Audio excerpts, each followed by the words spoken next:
Humidus podcast. Hello everybody, and welcome to the Humidus podcast again. Here with me, Stef, and my co-hosts, N. Hello, N. Hello. And today, we're gonna bring it back to games, which we haven't talked about in a while in this podcast. Let's start about what we've been playing lately, because it is Broketober when it comes to the gaming industry. Yeah, there's a lot of games, and I think both of us have very different games too. Yeah.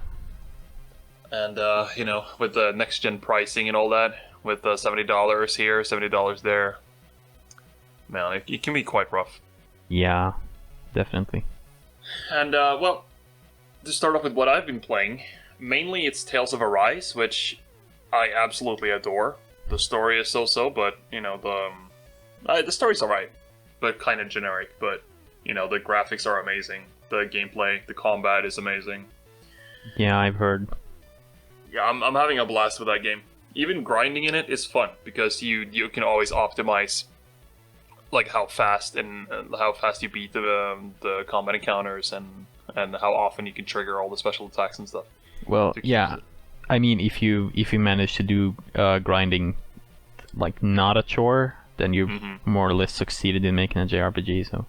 Yeah, exactly, and that's what I really feel like they have succeeded in. Yeah. And then there's Far Cry 6. Mm-hmm. Because I need my fill of, solid 8 out of 10 looter shooter, halfway looter shooter. In a sprawling sandbox, beautiful sandbox kind of gameplay. So there's actually kind of looter shooter? Mm-hmm. Oh.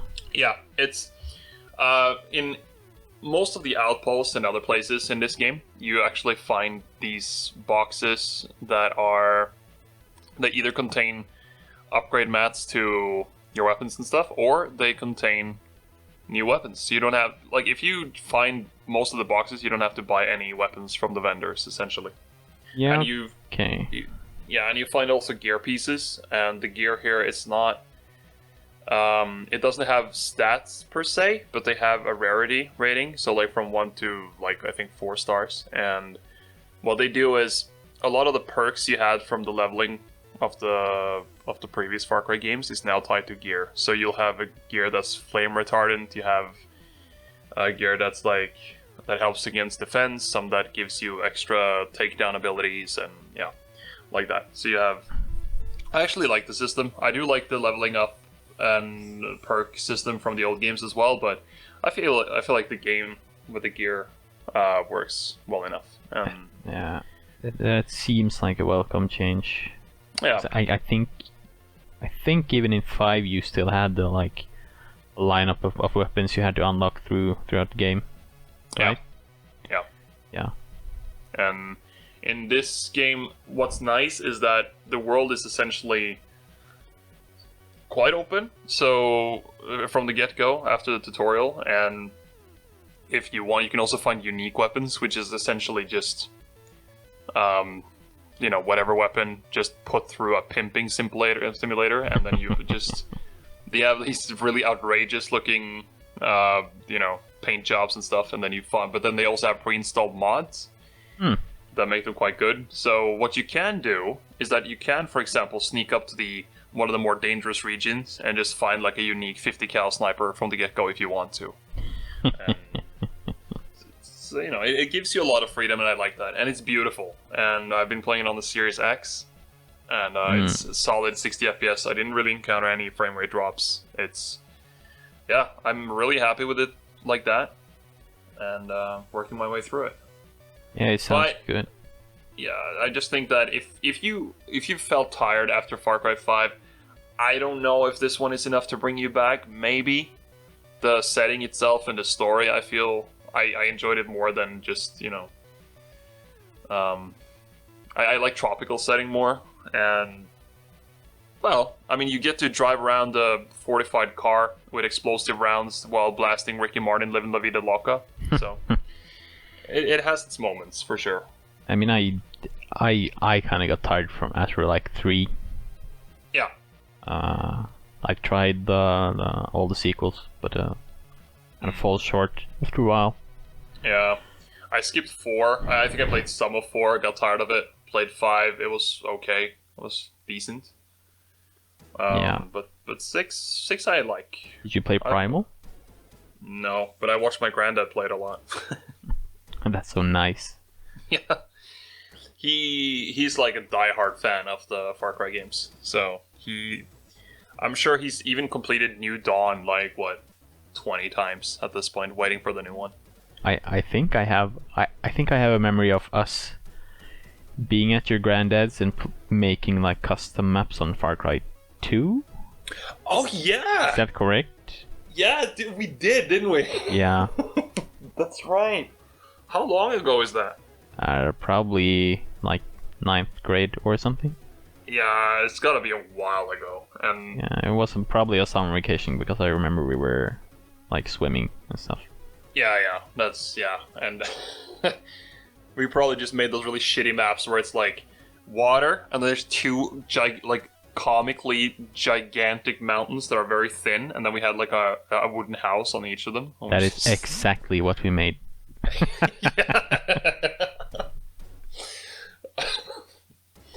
Oh, good man. I had completely forgotten about that. Yeah. Have you been playing anything else? Well, yeah, just started Back 4 Blood, which we're going to talk about more in depth later. Yeah. Because we played it a bit, and I played a bit before that as well. Other than that, I don't think... Yeah, I think those are the main I've been playing lately. Mm. How about you? Well, so New World is out.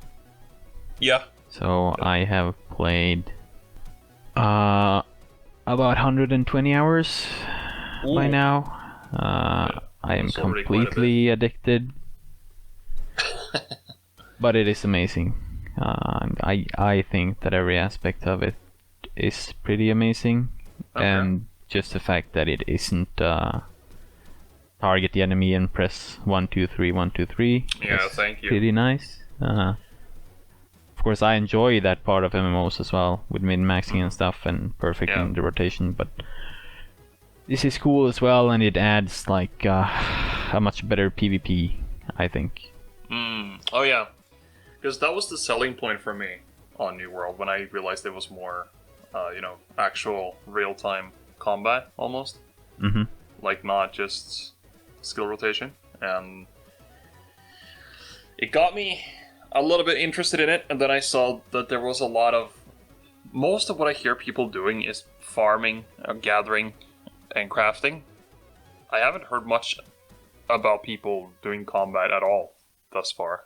The thing is, if you want to have money, you should do at least some professions, because at least now the probably couple of first few months stuff is gonna be expensive, at least endgame stuff. Mm-hmm. And like I've been taking like leveling breaks to just do gathering and crafting, and kind of staying ahead of the curve, and like selling stuff at ridiculously overpriced rates. So that's fine. Is this a completely player-driven economy, or? Yeah. Okay. There isn't even any vendors you can sell items to. You either have to salvage it, like basically destroy it and get some mats or repair parts back, or you have to sell it at the marketplace. Right. Or trade, obviously. But and there's also like you have so guilds basically can own cities. And then the faction the guild is in will own the city, and the guild can set taxes for crafting and housing and stuff. And the money they get from that they can use to upgrade crafting stations. And then I think like once or twice a week you can wage war, and one team will, like the owning team, will have to defend it, and the attacking team will obviously have to attack. Then they will take control of the city, and then they will get the income from taxes, right? So I see. So it's almost sounds like they added a bit of planet side in there with the real-time territory wars and all that. Yeah, I mean it's set in a sort of fictional 1500s colonization era, right? I see. So they just stumble upon an island, which is batshit crazy. Oh, that's cool though. I like that concept. But it's still kind of toned down on the fantasy side, right? There's like undead skeletons, and there's like mutated humans, and animals, but not like monsters per se, right? Yeah. Okay. But I assume it will be drip fed into the game Yeah, sooner or later. it is. Like it is a really good experience if you like MMOs, if you like crafting, like if you play a lot of those survival games, right? This will probably be up your alley. And you can play it with PvP off the entire time. It's a toggle. Okay. It's pretty catered to whatever kind of way you want to play. Pretty flexible. Yeah. That's nice. There's been some problems. Queue times were insane. Yeah. That was infamous. Half the server were using scripts and stuff to stay in the game. Yeah. Yesterday there was supposed to be a 5-hour maintenance, which lasted for 11 during primetime EU, because they do a global patch time, so obviously that's catered to US time. Yeah.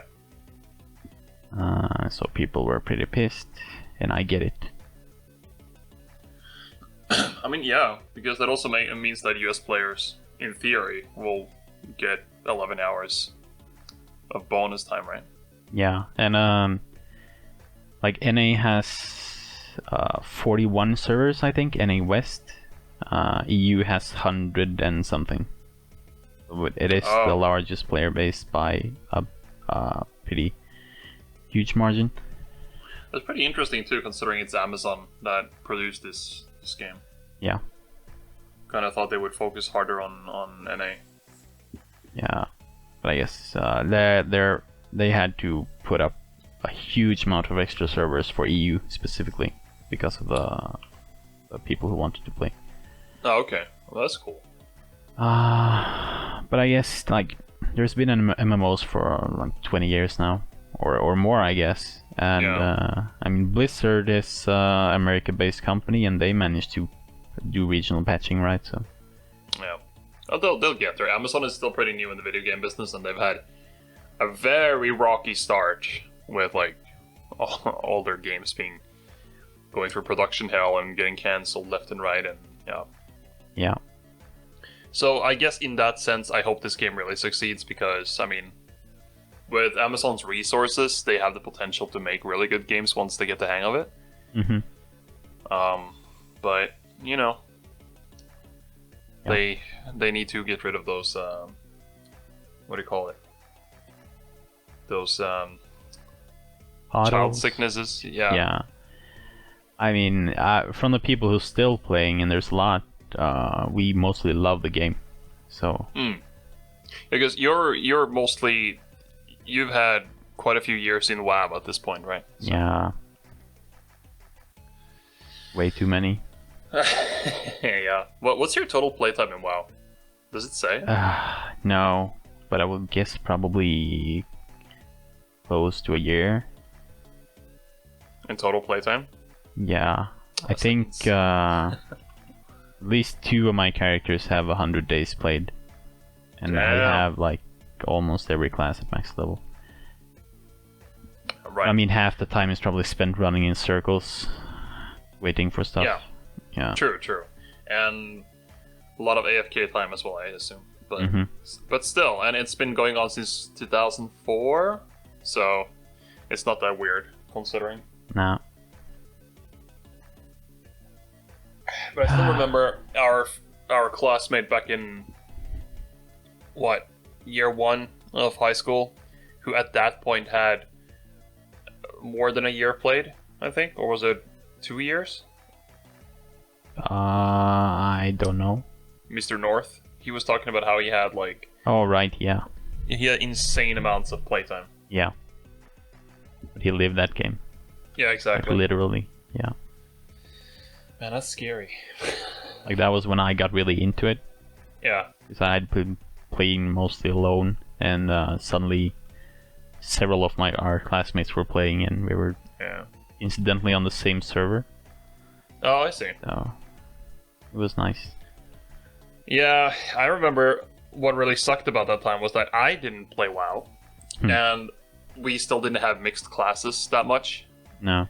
So I had to start sort of like, just, you know, sit and listen to WoW talk for the entire day. Yeah, and like North played WoW, and I played WoW, and Kay played WoW. Yeah, everybody played WoW except me. I played until level 20 and got bored. Yeah. And it was like, well, and then eventually, just because I listened to you guys, I learned the jargon, but I didn't even know what the fuck it looked like in the game. Yeah. It was an interesting experience. Yeah. Well, I can safely say I'm never going back now.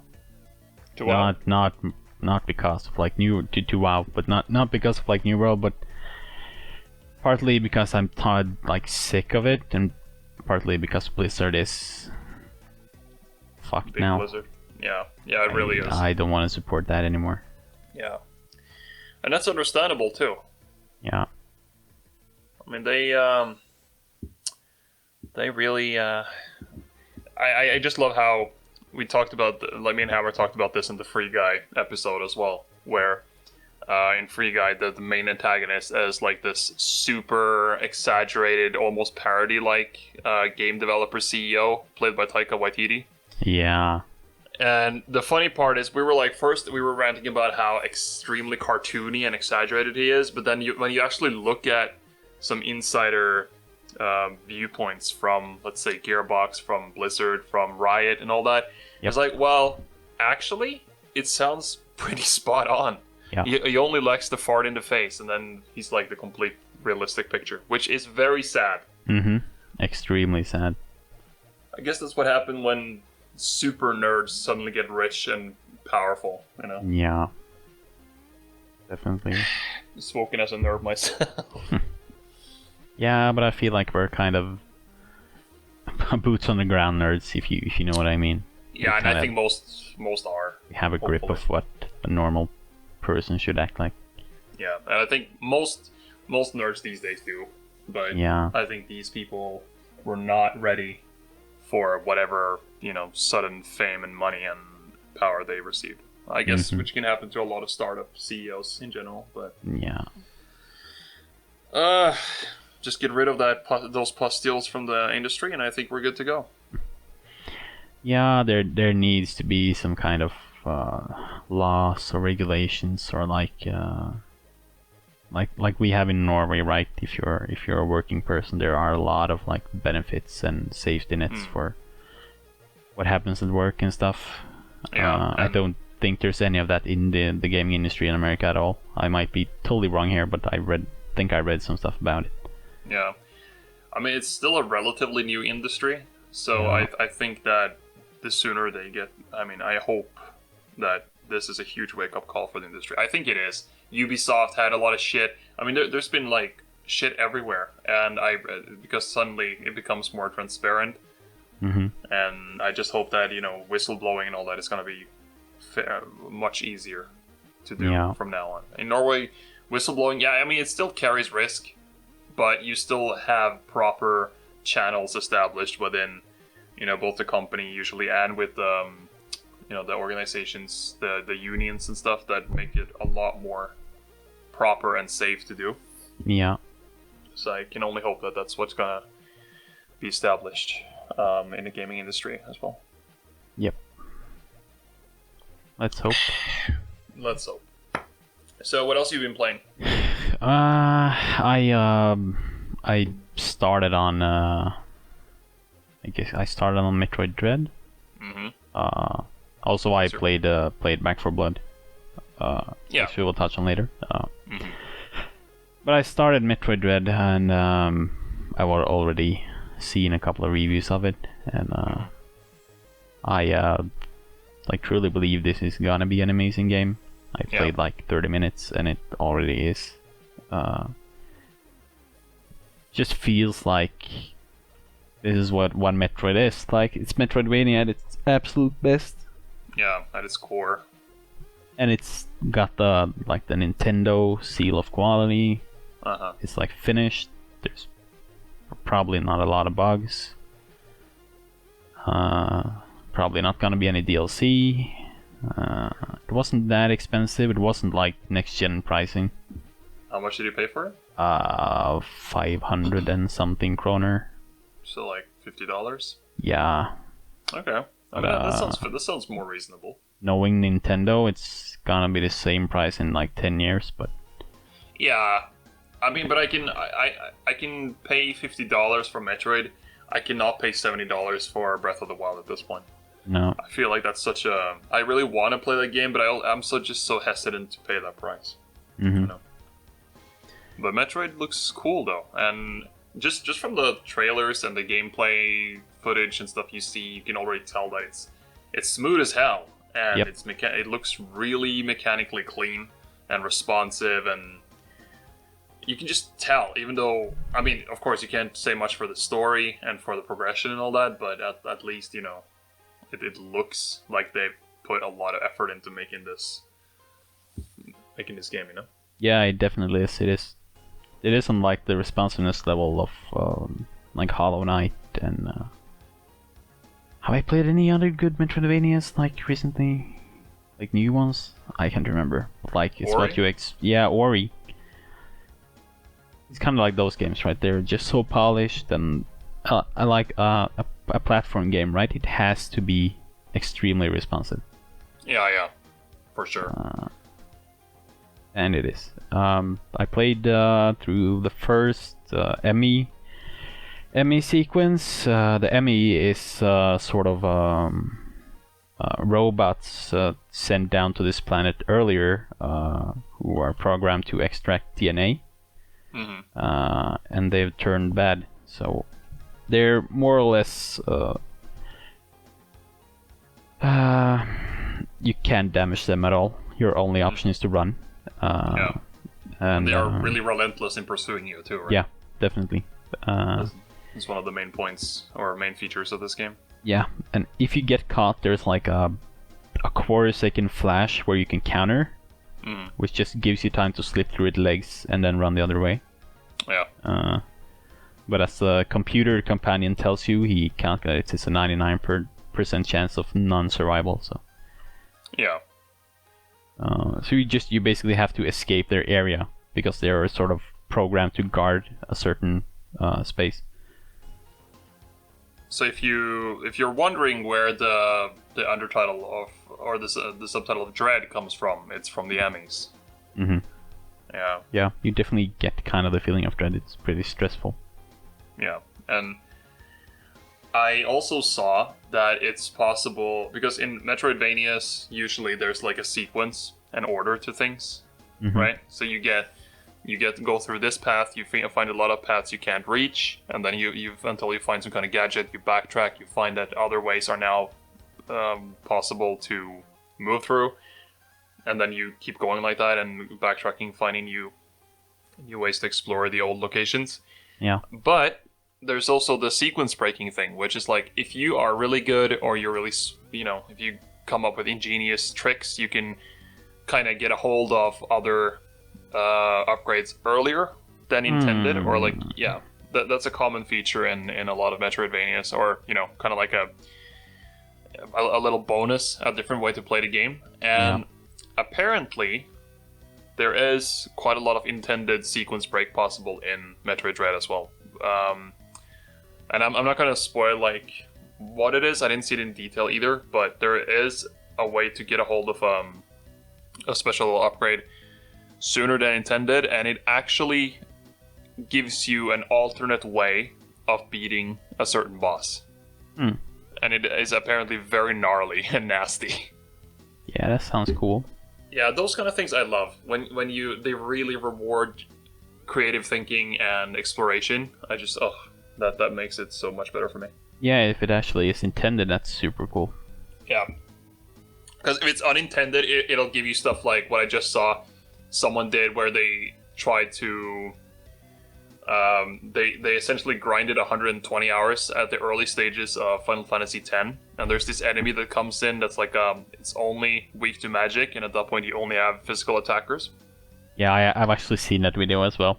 Yeah, right. And then and he was like, "What if I one-shot that enemy with just pure brute force just before the mage is introduced? What happens?"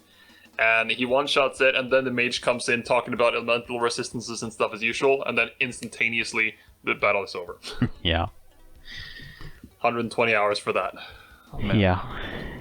No, but the sequence breaking as you're talking about, that is good design. I mean, yeah, exactly. Bringing it back to Sekiro had a lot of that, or not like sequence breaking, but if you use special tools on certain bosses, you do skip phases. Oh. I don't know if you remember the monkey boss, the huge gorilla, which yeah. You cut off his head after the first phase, and he holds his head in the second one. Yeah. If you have some sort of, I think it's a spear, you finish him by ripping out the parasite, and he just dies. Oh, okay. There is in no way any hint to this, right? So you just have to either be lucky or just try. That's nice. I really like that. Because it rewards you, right, for being like creative. Yeah. That's I mean, I really miss that because it also harkens back to a lot of those, just how fun it was to just explore every nook and cranny of the games back in the day when we were young, when we were kids. Mm-hmm. Sometimes you would stumble upon something, other times it was something that would seem like it was something, but it wasn't. Yeah. But it was always fun to find out. Yeah, definitely. Did you ever play the old PS2 game, Lord of the Rings 2 Towers? Yeah. I don't know if you remember, but I think it's the first map where you're on the approach to Moria. So the 2 Towers game on the PS2 was like kind of like a hack and slash where you can choose between the different members of the Fellowship, and you can level them up and get combos and stuff. It was pretty good. Well, probably one of the better movie licensed games, I think. Definitely. And there was this section where you were running in this like narrow mountain like valleys, like really tight valleys, and you were approaching just before you start meeting the orcs. And it comes to a cutscene where the characters run up to a ledge, and you can like kind of see, I think you see orcs in the background or something, and then Gimli's like, "There are orcs, many of them." But if you run like the furthest you can before that cutscene starts, the thing is, the cutscene is essentially the characters. They're not programmed to stop at a certain point. They're programmed to walk a certain distance before stopping. So if you run far enough, you actually see your character just run and just like slip off the ledge in the cutscene and just disappear. I used to love that as a kid. I had to do it. Yeah. The good old days. Yeah, I know. 2 Towers, man, it was such a great game. So hard too, at least for me. I was a pretty shitty gamer back then. But yeah, do you have anything else to say on Dread, or? Not yet. Okay. Yeah, I guess only 30 minutes. It's limited what you can say, but. Yeah. What about Back 4 Blood? Because we've both been playing. We actually just played it just before we started recording. Yep. And you could say that it has been a very pleasant surprise for many, I think, especially after the beta impressions were not promising, to say the least. Yep. I was about to say I'm pleasantly surprised by this game. Yeah. I had a pretty good time, and we played with one more friend, and we had a bot and a French guy that was in and out that we didn't talk to. Yeah, Dracula-chan. Dracula-chan. If you're out there, shout out to you. You were a true pog. Yeah, almost cost us our speedrun though. Fucking it. Yeah, it was a mixed experience, but we'll forgive you. But yeah, so what do you think though? What was the first thing you thought when you had played, like, let's say, one run?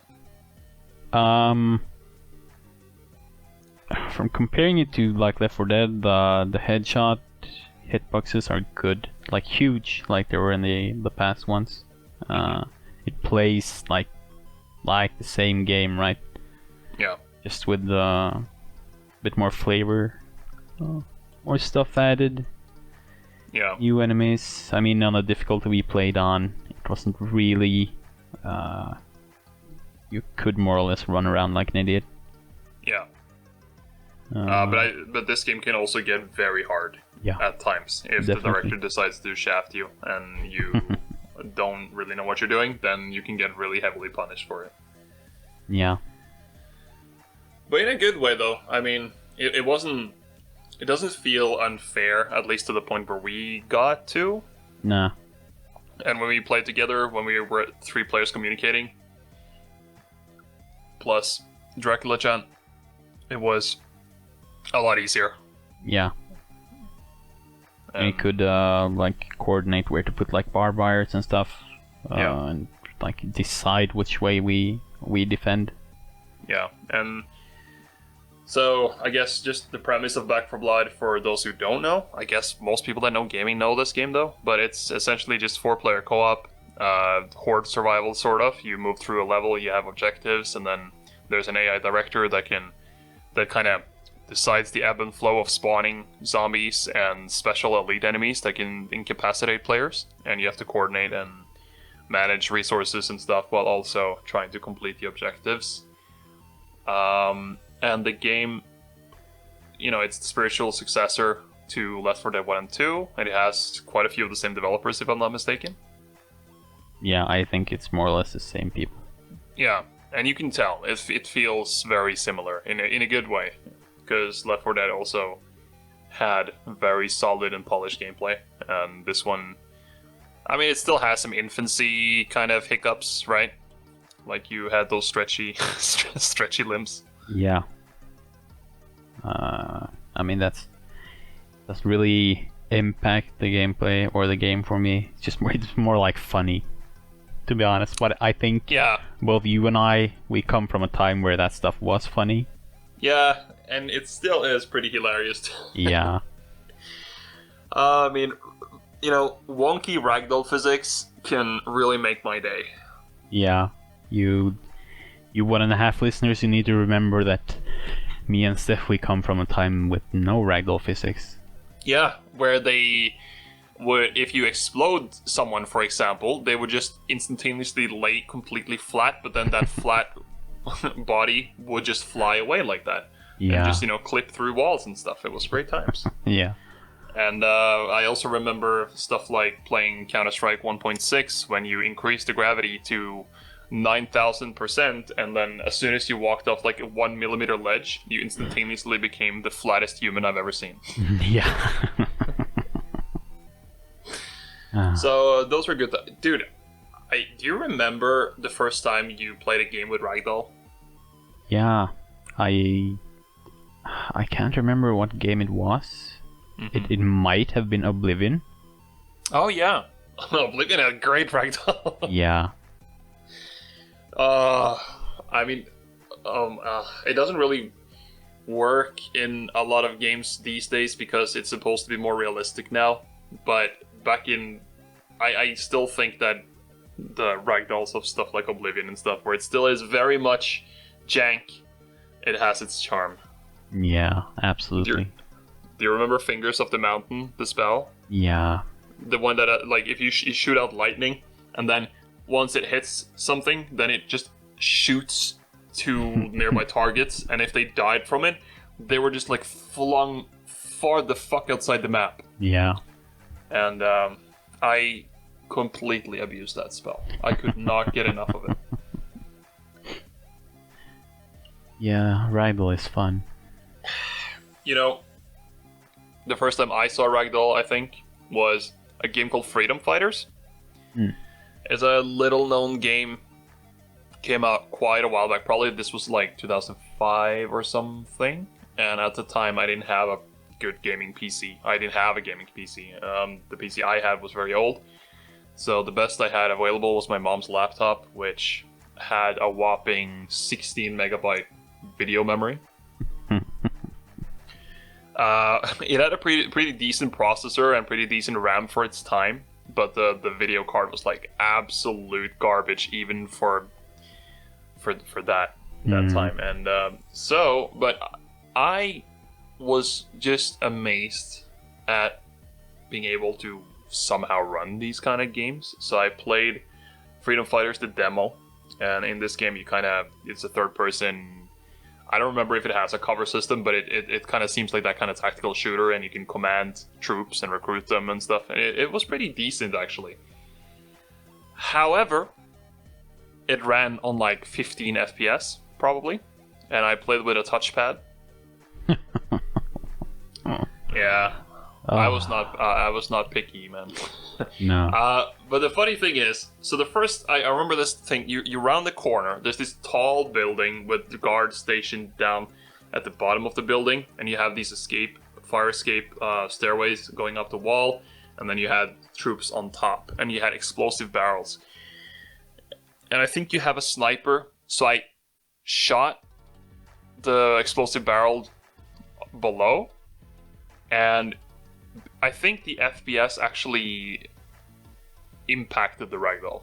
Because when it exploded, sometimes they would fly even above the 15-story building and land on top of it and stuff, and I could not get enough of that, so I kept reloading the checkpoint and just doing that over and over just to see where the fuck they ended up.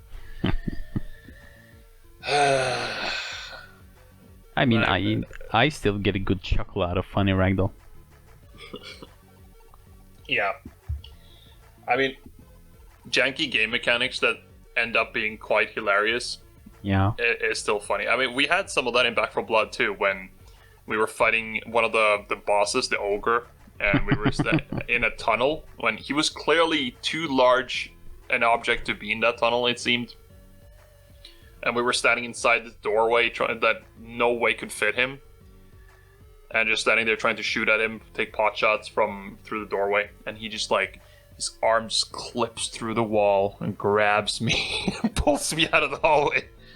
You know, actually, from my point of view, I was standing a bit further behind. It looked actually good because his arm actually more or less fit through the door. Oh, really? He actually reached in to grab you. If that's the thing, then that's great. Then yeah.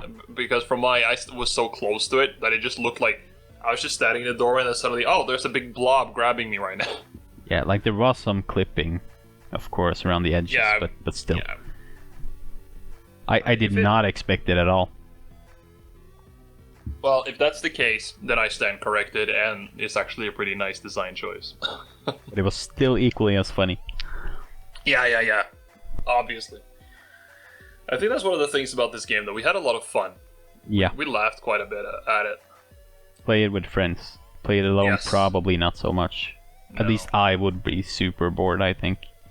Yeah, I mean, the guy we played with, he played it quite a bit solo with randoms, and did it mostly to grind the cards. That's one of the flavor items in this, or the progression tied items in this game compared to Left 4 Dead, is that you have cards with different stats and attributes and things like that. So you create your deck and you pull these cards. You can, after a while, when you get more cards, you can tailor it to your playstyle more, and you draw them between each section of the run. Mm-hmm. And he grinded a lot of cards, I think, by himself. And he also seemed like he thought it was okay, a decent game. But then when we played together and could actually talk, it was a lot more fun. It really shined, Mm-hmm. So as a solo experience, maybe not so fun. Definitely not $70. No, just no way. Not at all. Game Pass, sure. I was shocked when I saw the price. Yeah, It's crazy. As good as it may be, it does not feel like a $70 game. No. I mean, what game does, though, to be fair? But even $60, like full past gen price, I feel like it's still a bit too much for this game. I mean, the $70 price tag, that's what I kind of expect from a huge AAA company who's put 100 people to work on this for 2-3 years. Yeah. I kind of get it, right? That the video game pricing hasn't really moved since we were kids. It's gone down, if anything. Oh yeah, I guess it. Yeah, I guess it has, the N64 games were $70, I think, or even more. Oh yeah, that's true. Mm-hmm. Yeah. I mean, yeah, I pay $70 for something like, let's say, Elden Battlefield. Ring. Yeah. Oh yeah, Elden Ring, sure. Next Elder Scrolls. Yeah, stuff like that, right? Yeah, for sure. That's fine. But for Back 4 Blood, I don't know, man. I got it on Game Pass, and that's a huge steal. Yeah. I think that's great pricing. Game Pass is so fucking good, man.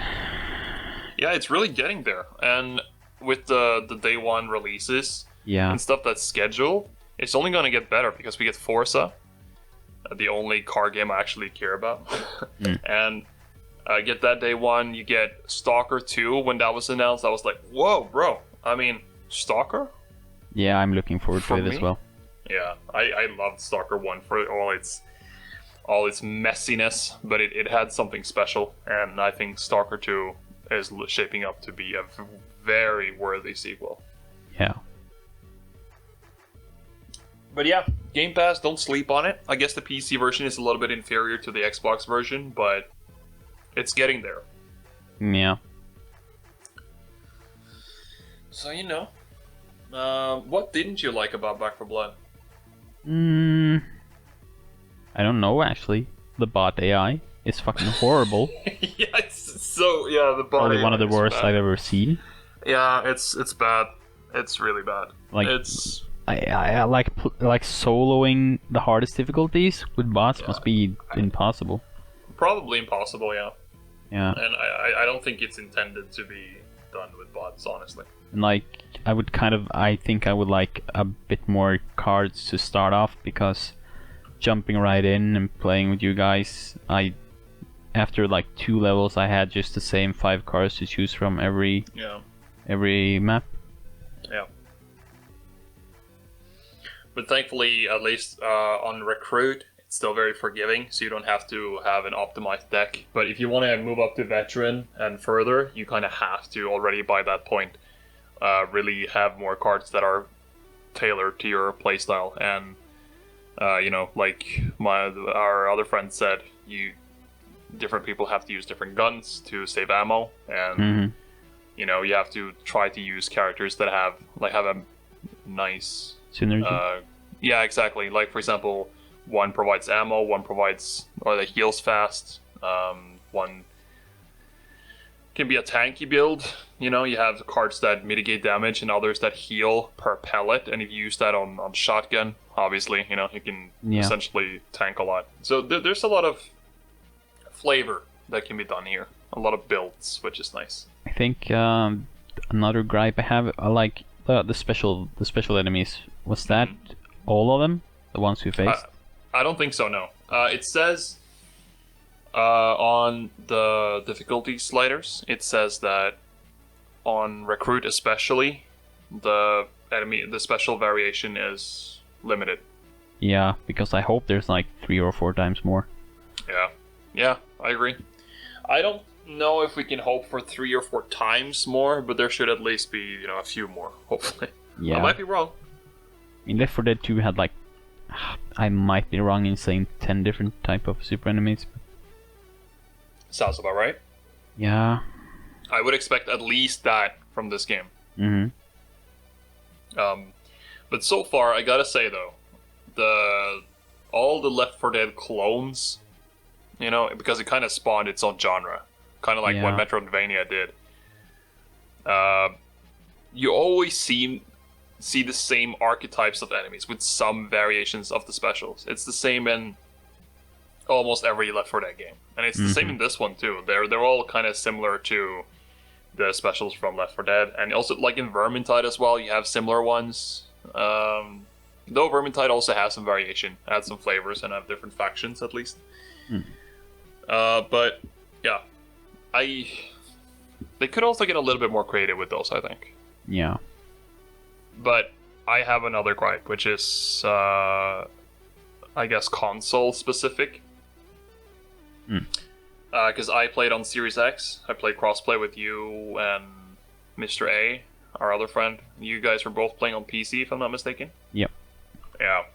So one console gripe I have on the Series X is that the aim assist is very, very active. And it's works very nice if you just like, if you aim down sights and pop off shots. If you just like keep like pressing, going in and out of ADS, it locks on targets pretty well.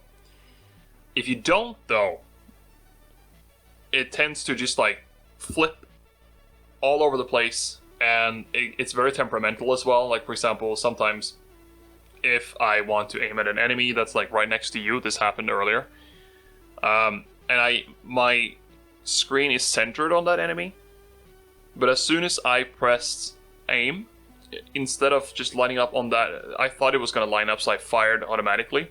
But what it did was it flipped down to a barrel right next to you and exploded that instead. You know, these things. And if an enemy's below you, you will essentially, like right below you, you will essentially spin in circles almost. And it's I feel like I would rather have, if I were to tune this, I would tune down the aim assist and then also maybe tune up the aim assist a little bit more on melee, especially for the knife, because that one is way less. There were reliable. no Commando Pro on that knife at all. No.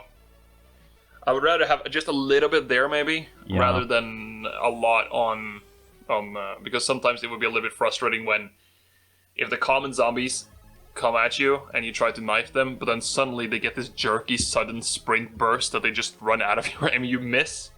Mm-hmm. I don't know, that happened a lot. Maybe I'm just trash. I don't know. Could be. But it felt a little bit, you know. Small gripes though. Yeah, a good thing is the game is extremely well optimized. Yeah. On PC, guess so. Yeah, my PC is getting kind of dated, and I ran it smooth as hell. Oh, that's cool. So if you're on the fence because of your PC might be like 3 or 4 years old, I don't think that should be a problem. No, because the graphics aren't really cutting edge either. You can kind of tell that this one is more about accessibility rather than trying to wow you with technicalities.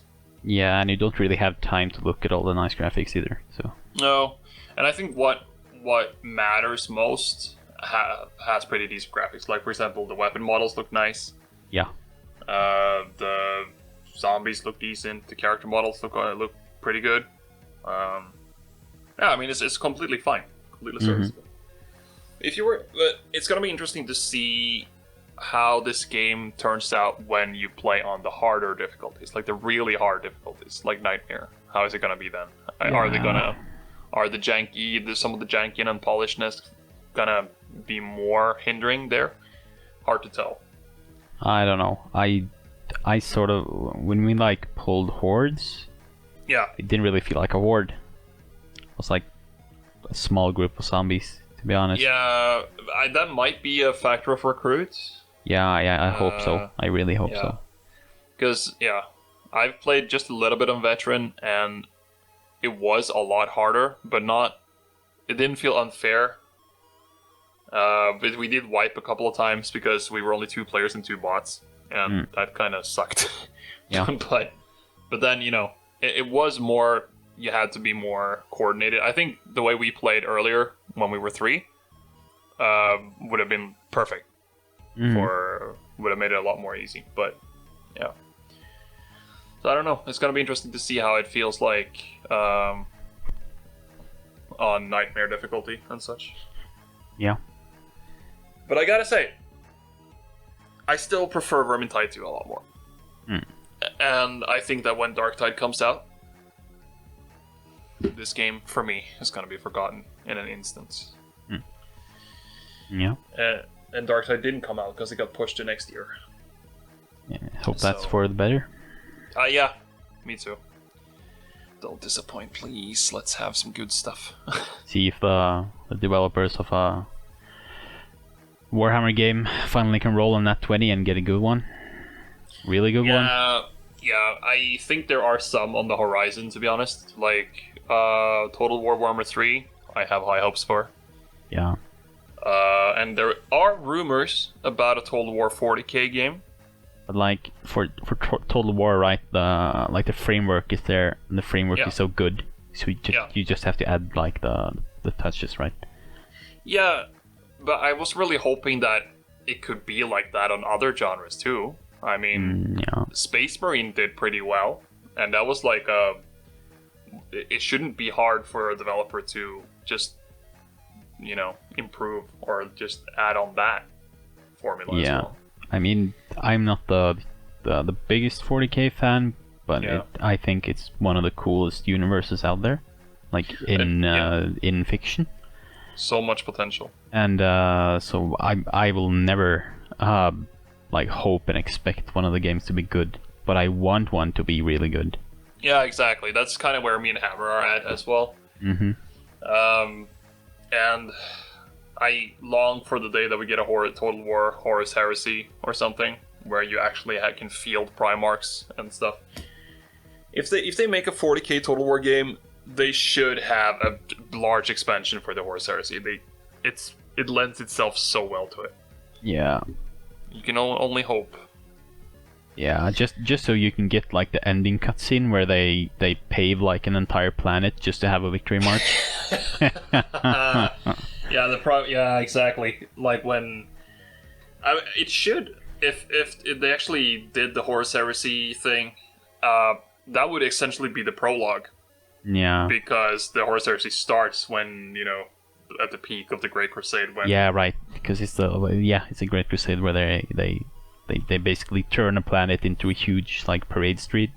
Yeah, and then it's just like all for the Emperor and the Primarchs, and it's a whole parade planet.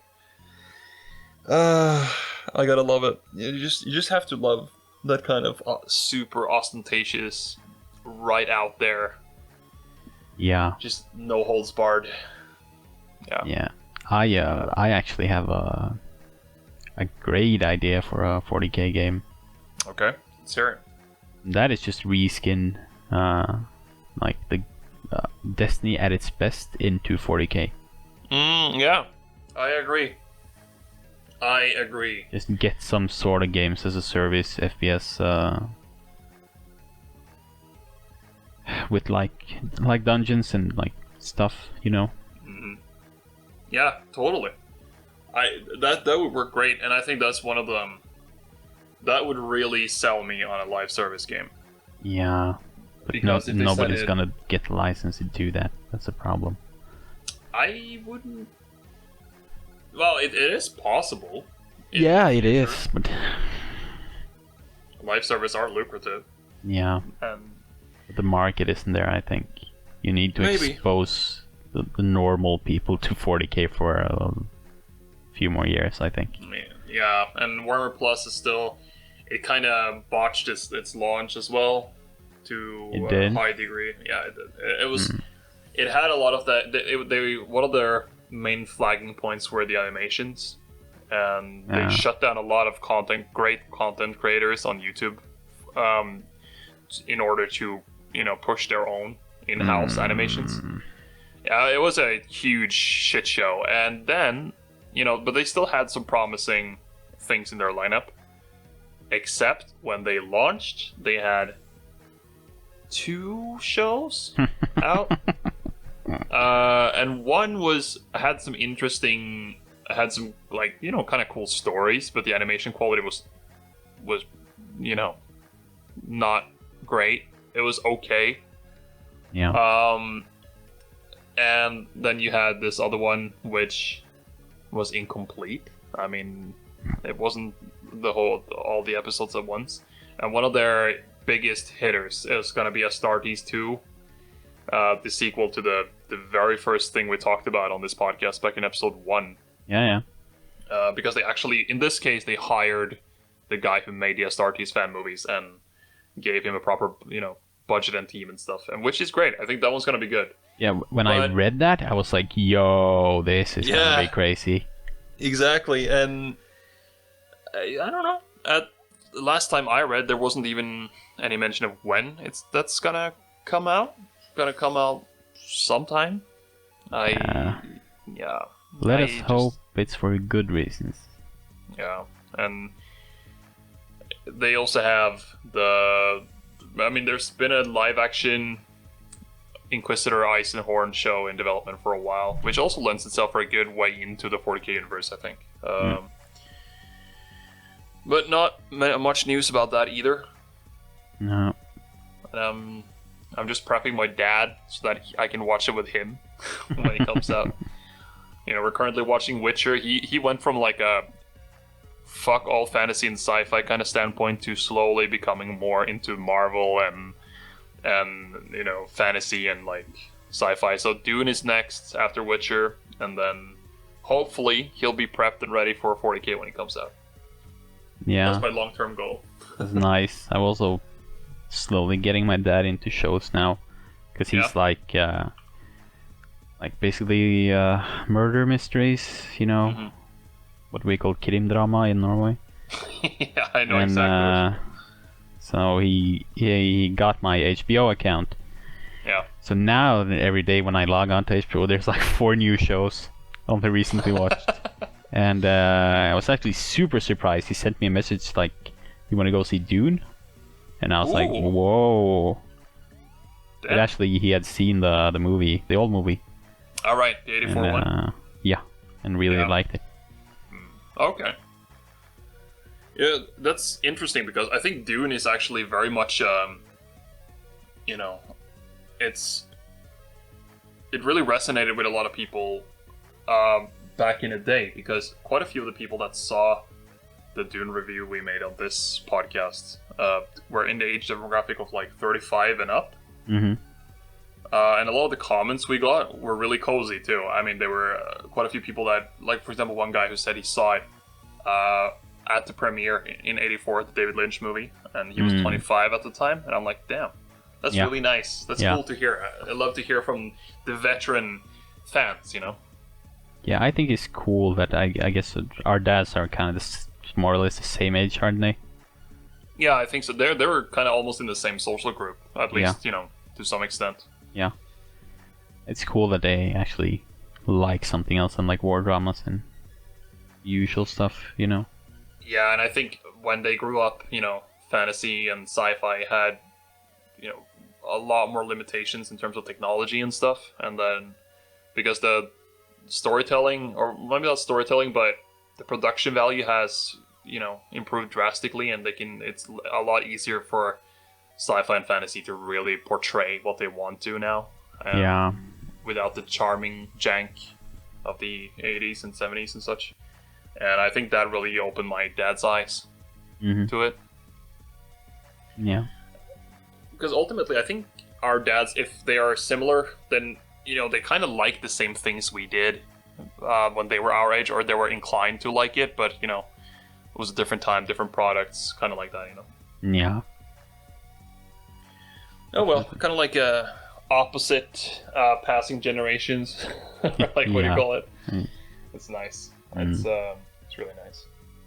Anyway, what would you rate Back 4 Blood out of 10 right now, based on like early impressions?